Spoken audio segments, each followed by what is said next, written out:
Hello बच्चों, मैं doctor Sunita Nandal कक्षा 12th के लिए गद्य भाग में नमक पाठ जो है रजिया सज्जाद जहीर द्वारा लिखित है उसके वस्तुनिष्ठ प्रश्न लेकर आई हूँ। प्रश्न है, रजिया सज्जाद जहीर का जन्म कब हुआ? 15 फरवरी 1917 को। कहाँ हुआ था? अजमेर में हुआ था। रजिया सज्जाद जहीर का जन्म 15 फरवरी 1917 को अजमेर में हुआ था। रजिया सज्जाद जहीर ने किस विषय में एमए की परीक्षा पास की थी? उर्दू में पास की थी। 1947 में रजिया सज्जाद जहीर अजमेर छोड़ करके कहाँ चली गई थी? लखनऊ चली गई थी। अजमेर छोड़ करके लखनऊ चली गई थी।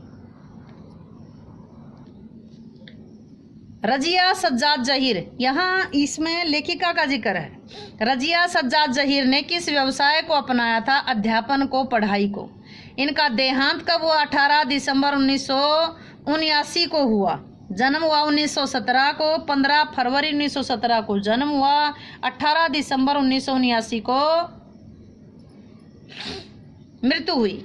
रजिया सज्जाद जहीर को कौन सा पुरस्कार मिला था? सोवियत भूमि नेहरू पुरस्कार। कौन सा? सोवियत भूमि नेहरू पुरस्कार।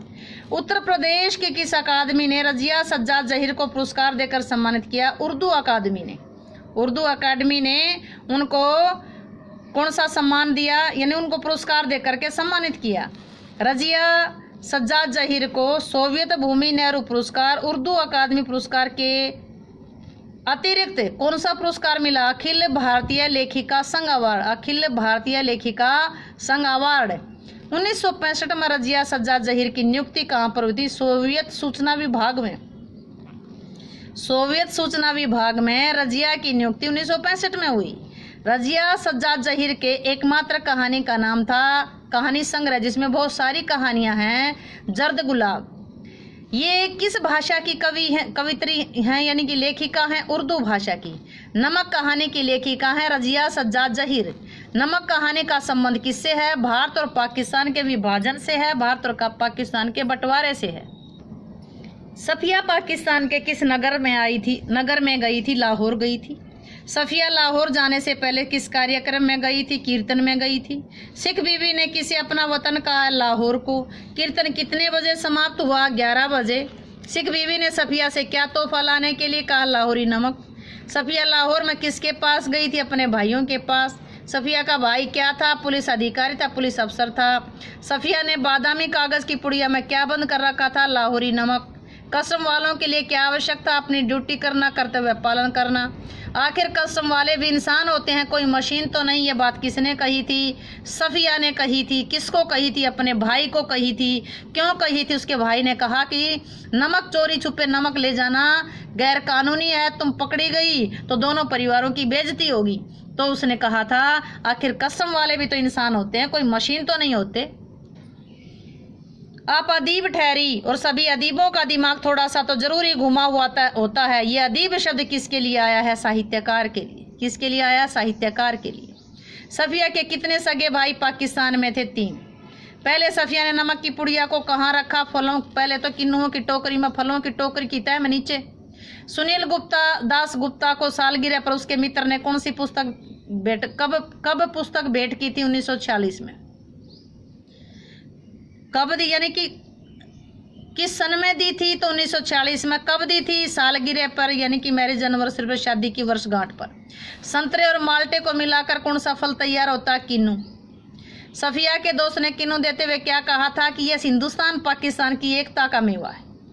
किस रंग के कागज में थी पुड़िया? लाहौरी नमक वाली। बादामी कागज में। मुझे तो लाहौर का थोड़ा नमक चाहिए, मेरी माँ ने मंगवाया है। ये बात किसने कही थी? सिख बीवी ने कही थी।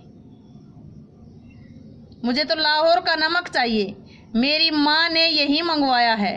वाक्य में सफिया ने अपनी माँ किसे कहा है? वाक्य देखिए, प्रश्न देखिए। अपनी माँ सिख बीवी को कहा है, लेकिन ये बात किसने कही? मेरी माँ ने मंगवाया, सफिया ने कही। किसके बारे में कही है ये बात? सिख बीवी के बारे में।